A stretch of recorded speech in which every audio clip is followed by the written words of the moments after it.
And welcome back to Open Studio. I'm Steve Leahy. How's everyone doing? Welcome back, my friends, to the show that never ends. Do we have any Emerson, Lake and Palmer fans out there? Leave me hanging. Okay.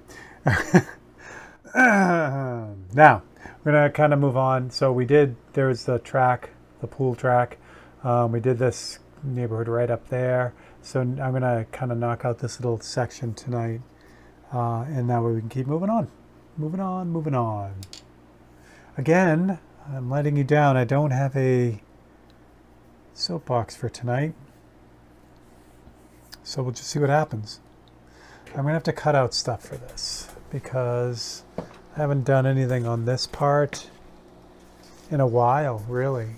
I think the last time we were here was, weeks ago. So we're going to cut out some stuff so I know what we're doing. That's what we got. Did I tell you I bought the wrong paper? I bought the wrong paper. So I did a couple weeks ago. I told you that Staples, I thought they only had one premium heavy-duty inkjet printer paper, but they do not. They have a few sorry about that. They have a couple different kinds, and yeah, I didn't know that. So I bought the cheaper one, which is still nice paper, but I've gotten so used to the real heavy-duty stuff that it was like, what is this stuff? It's like tissue paper. And like I said, it really isn't. It's nice paper, but I'm so used to this stuff, which is almost like a step below cardstock. It's really heavy-duty. And it's easy to cut. You know, it's easy to do all the stuff I do.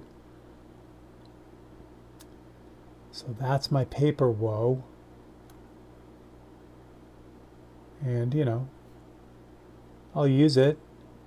But what I'll end up doing is, you know, using it for invoices or stuff like that.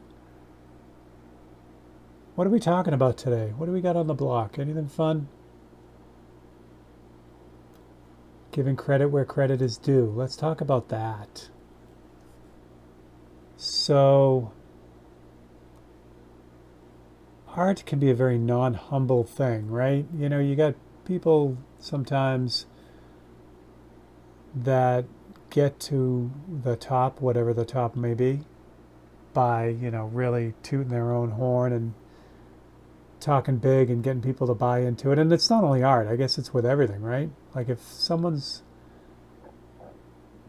really loud about what they do and, you know, maybe overconfident in what they do, they're going to sell that to someone. So someone responds to that, right? You see it all the time. It's the used car salesman thing. You know, not all used car salesmen. I don't want to get actual used car salesmen angry with me, but you know, I'm talking about the sleazy car salesmen that are like, or real estate agents that are, you know, over the top, and you know, they just, I don't know, they force some people to believe it just because they're so over the top. Art has a lot of that. You know, people who are self-absorbed and, you know, talk about themselves in third person and call themselves, you know, titles that they probably shouldn't. You know, there's a lot of that. So I guess my soapbox tonight is to just kind of put the brakes on. You know, be humble. If your work is good enough, it's going to speak for itself. And again, that's not just art. That's pretty much everything. Now, there are, just like anything, there's a spectrum there. You do have to be confident in what you do, and you have to be able to believe in what you're doing and make other people know that you're confident in that too. But you can do that without being a dick. So that's it. So back to credit. We all come from somewhere, right? You know, we don't live in a bubble. And I love it when people say, oh yeah, no, I'm a self-taught artist. We're all self-taught. You know what I mean? We have to learn on our own.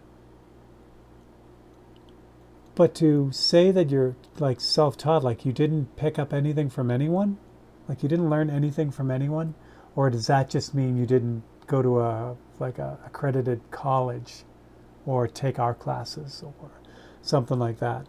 Which that's not, that's again, that I didn't mean to spin off into this, but it's a whole different thing. No one's self-taught. You learn stuff from everyone, whether it's, you're reading books, or now it's, being online and looking at other artists or watching how-to videos or doing whatever.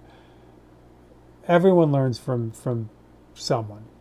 We don't live in a bubble, and to say that you're self-taught is, to me, is a pile of poop. It's not giving credit to the people who have shown you what, how to get where you want to go.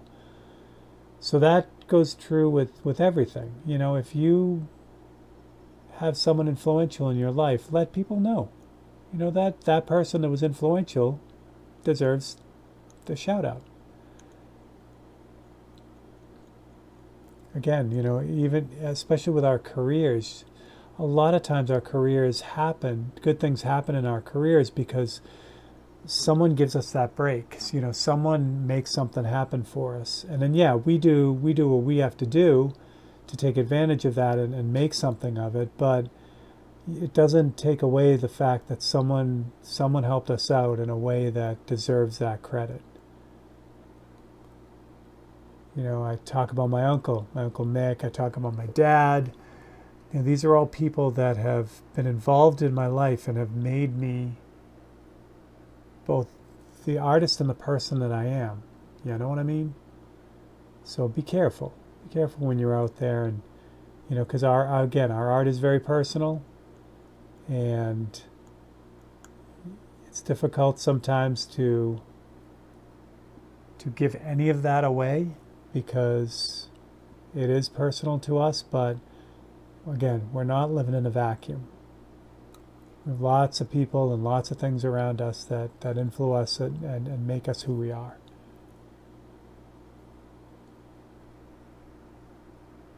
I just saw something flicker on the camera. I thought everything went black. That would be bad. All right, that's good. That's a lot of light areas. That's a bunch of stuff here, so that'll get me going. That'll do it. Now, who didn't yell at me for putting the cutting mat on the painting? Sooner or later, something's going to get damaged. And you know what? I'm going to be the one to blame. Oh, that's already done. What do you know? Oh, but that's not... Hello? I'm way off. Sorry. It's not done. That's better. Yeah, that's much better. Yeah, so like I said, it bugs me to see that, when I'm looking at people online talking about their stuff, and I don't know, it never bugs me enough to say anything directly to those people because, everyone lives their own life and doing their own thing, but I don't know, it's just like, you're not going to, I don't know, you're going to get some people to believe you, but the people who really know are going to know. Like that, like I said, that just, if you say you got there by yourself, I don't know. I've never seen it, where someone gets no breaks at all, or someone's always fighting against everything bad. Like we always feel like that's the case, that, sometimes everything's going sideways and nothing's helping out, but there are people out there that either directly or indirectly have helped us along the way, and those people, like I said, those people deserve that credit. Now I know a lot of people who have that mindset, like it's all me, could never admit that they had help, could never admit the help that they've gotten, because it somehow devalues who they are. They feel like they have to be. They have to justify where they're at. But again, that doesn't change the fact that there were people around them. Or, gosh, like I said, you gotta be confident in what you're doing, but you also gotta pump the freaking brakes sometimes. You know, some people like are way too full of themselves. It's like an instant, it's the negative to my positive. Like if I get close to someone like that who just obsessively talks about themselves, I like I immediately like just repel away, politely, but I can't do it. Just can't do it. All right, what do we got here? What did I do? I did enough. That was good. I just lost where I was though. There we go. Almost where I was. I don't think I have that blue building there. So now what I'm looking at is, let me see if I can help you figure where I'm at. So again, this stupid, you can't see it, it's just off right here. The stupid track, man. It's been like #1 for helping me find stuff. Love stuff like that. Big old landmark. So I did this building right here, really bright white. I'm going to start with this one, even though I want to do down here. But this one up here, move it down a little bit. This one right here, I know where this is. I can see it. Are you guys in focus? Did you guys look up Hocus Pocus yet? By Focus. You won't be disappointed. Well, I take that back. You might be disappointed. All right. What I was going to say was this building is not white, it's gray, but that's okay, because at least I know where it is now. The roof of this building is white, so I can use the white to paint in the roof and then use the gray to paint in the rest of it. And oh, I know. Yeah. I didn't paint the roof in on that. Weird. We'll get to it.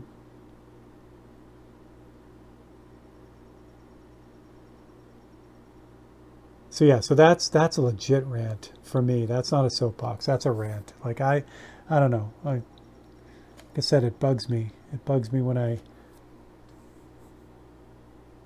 run into people that don't give credit where credit is due. I don't know. Maybe they don't know. You know, maybe they honestly, truly do. That's why I never really like call people out, because I honestly don't know. Like some people just might not understand that they're learning from other people. It's certainly not my place to help them understand that. Yeah, if it's someone I cared about, you know, someone close to me, then yeah, I might, you know, say, hey, you know, you need to do whatever. But if it's someone I don't know, you know, whatever. They're doing them. So, but it's, you know, I mean, I have kind of a lesser respect for someone who's just kind of rolling along and, again, not giving credit where credit is due. Especially if they have a style that's like the artist that they learned from. I'll just come out and say it, that they learned from by looking at their artwork, or, you know, do how or whatever. You know, online, taking a class or whatever it is. Well, I guess I wouldn't have taken a class, because, you know, those people who say they're self-taught will never say they took a class, even if, you know, they did. So.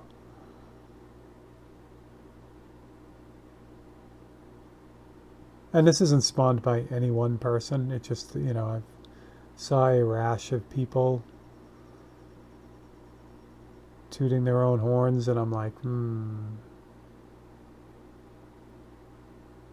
again, there's a balance there. There is a balance. Because you do need to kind of toot your own horn.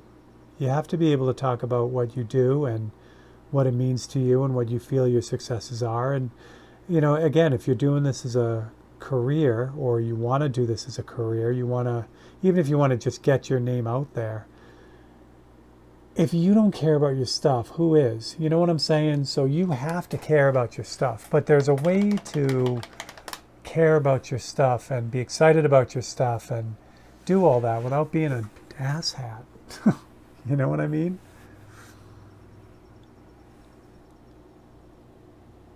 I forget who said it, but I don't even know if anyone did say it, so I'm going to say it. You know, you're never as big as you think you are.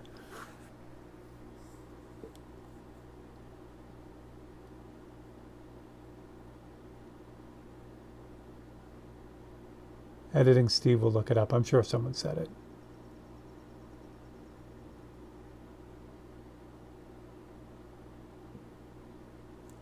This is lovely. And look at that, tan building is right where it should be. It's like it's all working out. It's like some magical soup.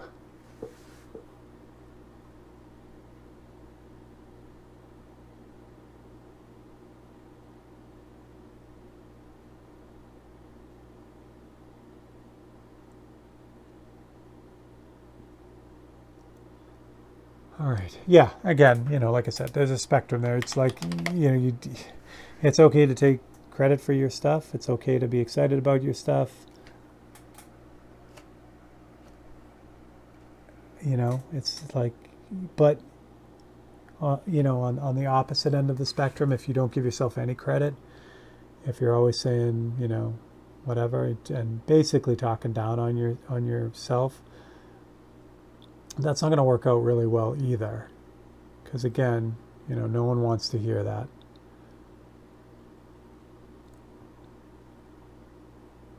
And again, there's a way to do it, and it's pretty simple. You know, if you're excited, you're obviously excited about what you're doing, right? Because if you weren't excited about it, I'll say it again, I doubt there's anyone doing artwork, who doesn't love doing it.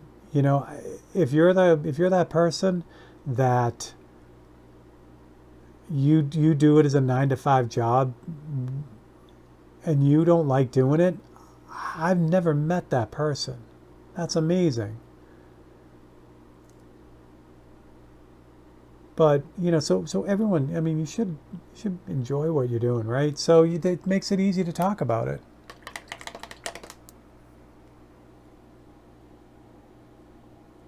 The hang up is obviously, you know, if you're modest, you know, you don't want to talk about yourself. You know, you'd rather, you know, change that focus onto something else. But all I can say is, like, you know, you just think about, I'm going to run these across because the line that's right along the edge here is super thin.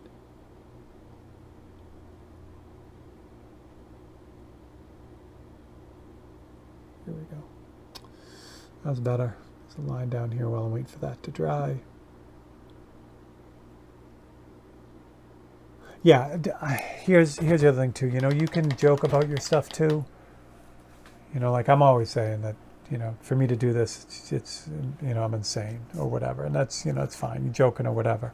But I have a passion for this. I really love this. And I think, you know, what I do is all right. Again, you know, no one wants to be around that person that's talking that bad about themselves all the time. So it's the same thing with your artwork. If you're always, even if you think you're joking, you know, people pick up on that, and you know what I mean? It's like, that's just not cool. So here's the thing. It goes with that age-old saying, you know, if you can't say anything nice, don't say anything at all. That includes your stuff, all right? So if you're about to talk bad about your own stuff, don't say it. You know what I mean? Just don't say it.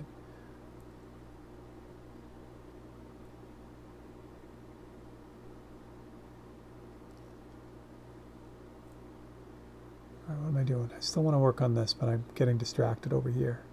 So tan building, gray roof, got it. It's white on top of that. Yeah, so this is a, you know, conversation of opposites. So on one side you have the, you know, the over self-absorbed person that can't shut up about themselves. And on the other end of the spectrum is a person that, you know, always talks down on themselves. And, you know, you just kind of want to be somewhere in the middle. You know, you want to be able to talk about your stuff when people ask. You know, show them your excitement.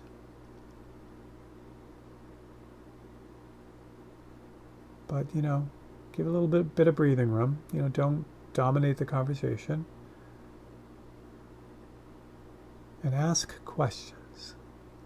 You know what I'm saying? It's a wonderful thing. When you ask questions, you engage the other person.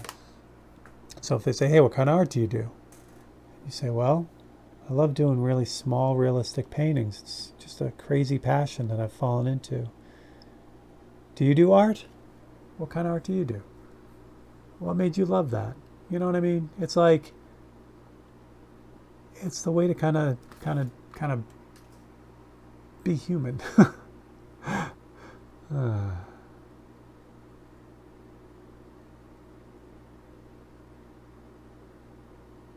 My favorite artist question, you know, when I'm talking to someone, once I know what they do, because that's usually the opening, you know, question. Oh, hey, you're an artist. You know, if you meet them at a gallery, what kind of art do you love doing? And what's your thing? You know, that's pretty much the starting point. But my favorite question to ask is, hey, what are you working on that's really exciting right now for you? I love that question. And the reason why is because that's the question people are trying something new on. People are looking at something crazy that they've never done before, or I don't know, they thought try a new technique or something, or they're getting ready to approach a gallery for the first time, or their dream gallery or something. It's like, when you ask them like what's really fun and what's really exciting right now, you know, you always get the best conversation out of that.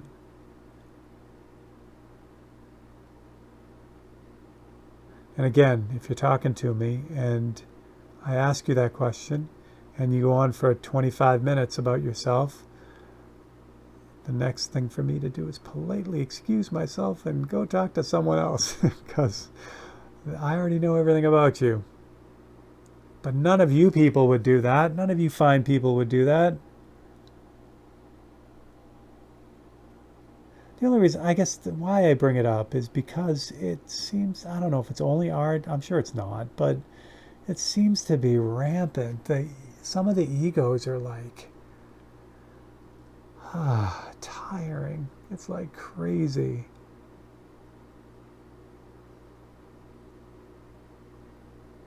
Name dropping is another thing. Don't do it. Don't do it. Just don't do it. Oh my gosh. Because here's the thing. All right, say you know someone, right? And it's a big deal. You know, that person is influential in whatever realm of discussion you were talking about, right? It will come up in the conversation that you know them organically. It will. But if you take some like random important person and you name drop them, gosh, it's such a killer. It's just like, okay, that's cool. So don't do that either. Name dropping sucks.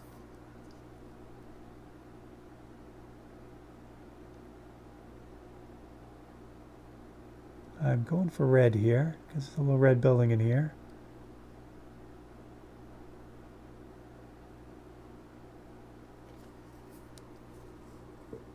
And the red building, I just lost my place. Let me catch up here. Track over here. Yes, that one. It's this. There's a line right there. Is it here? It's here. Nice. It's a little bit too red, but it's nice because it pops right there. What else drives me nuts at like show openings and artists' interaction? Street.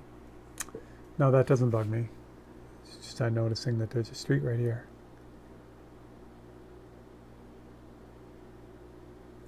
Cool.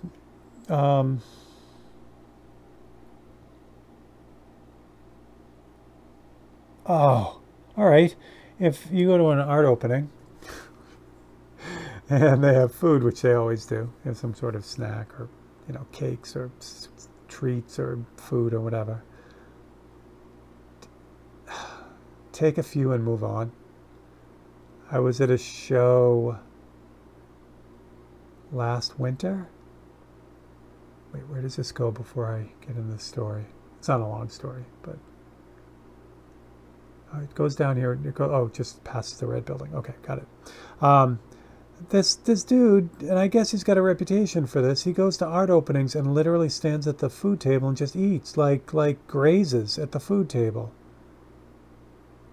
Now again, I know you guys aren't doing that, right? Come on. You've never seen food before.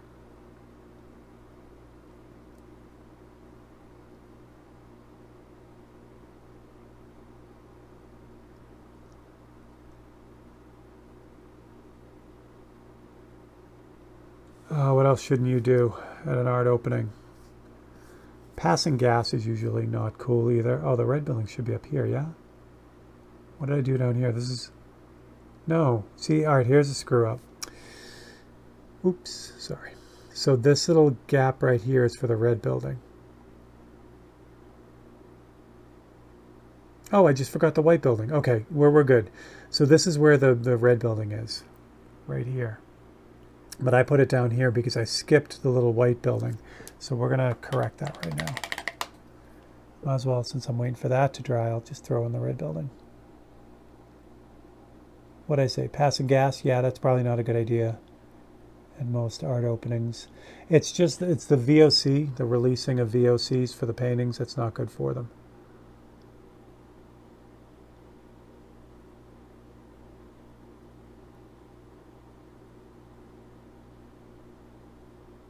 And I'll say it again and again and again.